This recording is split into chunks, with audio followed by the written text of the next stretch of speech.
অনুরাগের ছোঁয়া ধারাবাহিকের নতুন পর্বে দেখা যায় যে দীপার কাছ থেকে ফিরে এসে হতাশ সূর্য। আড়াল থেকে মিশকা ও তার মামার কথা শুনে চমকে ওঠে সূর্য।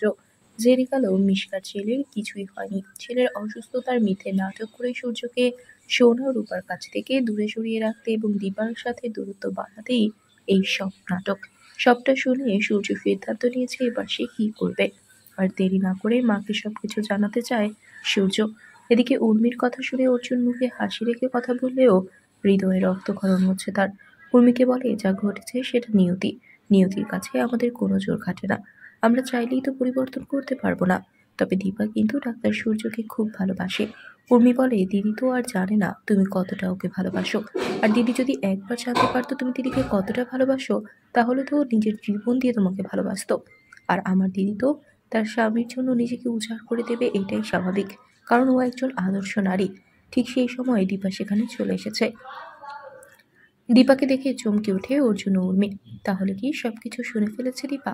আর সূর্য কি এবার মিশকাকে বাড়ি থেকে বের করে দিবে? বন্ধুরা, তোমাদের কি মনে হয়? এক্ষুনি একটি লাইক দিয়ে এবং কমেন্ট করে জানিয়ে দাও তোমাদের মতামত। ধন্যবাদ।